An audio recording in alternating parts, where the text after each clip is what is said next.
So I want to share with you today my 5 top secrets and how to be more confident. You know, Adiva came up to me the other day and we were at a networking event and she said, you know what, I'm pretty good at networking, but what is it that you do that attracts people to you? How do you come across as so confident? And as many of you know, and I've shared over and over again, whether you believe me or not, is I am a recovering introvert. So here's the deal. One of my favorite phrases, I say it all the time, fake it till you make it.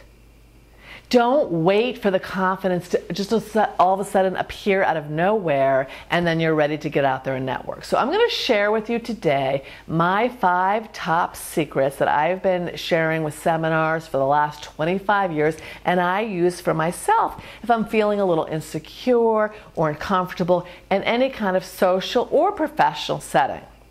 So with the theme of fake it till you make it, the first key, and I teach this in all my networking seminars, and it sounds so easy, it sounds so simple, eye contact. But it's shocking to me on a daily basis, this is my #1 tool by the way, that people don't look at you in the eye. And that tells so much about who you are when you don't look at somebody in the eye. And one of my pet peeves, because I teach customer service, is I'm at stores during the day and I'm out there and people say, hey, how are you? And they don't even look at you in the eye. When you look at somebody in the eye, you're saying, I am confident. I am credible. However, I know that many of you are shy. When you look at somebody in the eye, it can feel a little uncomfortable. So a little trick, I have many, but one I want to share with you today is if you look at the person right here, they call this in yoga the third eye, but if you look at them right there, they won't know that you're not looking directly at them, but it will give you the confidence to say, I see you. Dale Carnegie, of course, who's written the book and How to Win Friends and Influence People, has a whole chapter on eye contact. So eye contact is #1. #2, and again this sounds simple, smile. Smile for the camera.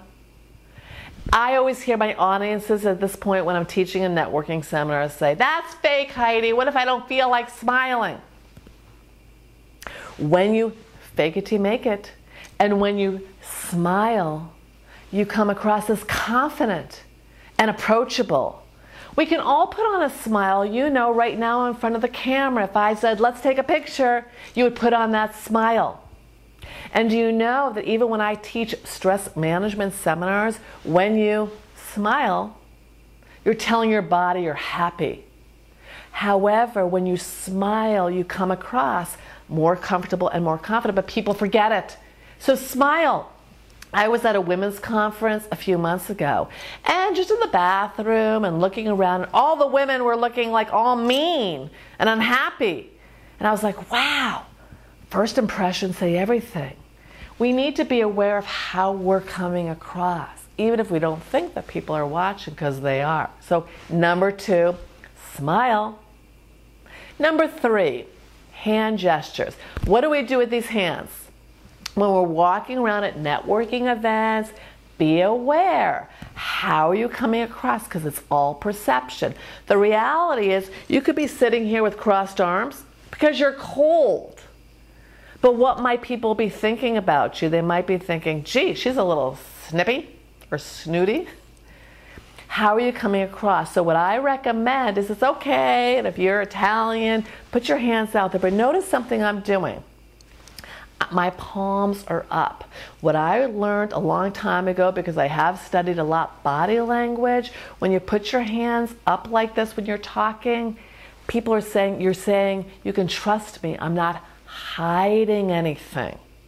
When you put your hands down unconsciously, you could be saying, I'm trying to hide something. So talk with your hands, but be open. When you're fidgeting and scratching, and I play with my hair a lot, it shows insecurity. So be, again, this is psychology, be more aware of how you're coming across. So the third step is watch and be aware and be open body language with your gestures. Okay? The fourth and one of the most important is to be sincere, to be authentic. So as much as I teach techniques on conversations and how to be open and asking questions, it has to be from a place that you do care. Because if you're like, zipping through, okay, Heidi said to say 5 questions, and you're asking the questions right along, but you're not really present, people will feel that. So being yourself, I don't want you to try to be like me. I know I can be overly animated. So don't worry about that piece. Okay, so far we have eye contact. We have smile. We have your hand gestures, being present. The last tip for right now and how to be more confident is own your presence. So many women I see coming into any kind of meeting and they're small. They don't take up space. Maybe that was something you were brought up with. I know I was brought up with the message, children are to be seen and not heard. Puff up. I do this in my seminars, my presentation skills seminars. Don't be afraid when you walk in a room, and some of that's mindset, what you tell yourself up here. Puff up and say to yourself, say to the room, quietly to yourself, it's okay for me to take up space. People always say when they give me feedback of how I've come across is energy. Now I know sometimes my energy can be big energy, but energy. Because what I do consciously is own the room. And I say to myself, it's okay to be bigger than life. So feel that. Take up the space. Don't walk in saying, ooh, who am I? And I'm just going to have a little bit of space. So those are my 5 tools, my 5 secrets, my 5 steps for right now on how to become more confident. Fake it till you make it. And I promise you, if you try on some of these techniques consciously, make a decision up here, you will see and feel people being more attracted to you. You'll feel more comfortable in your own skin, and you'll watch your business grow. Oh my.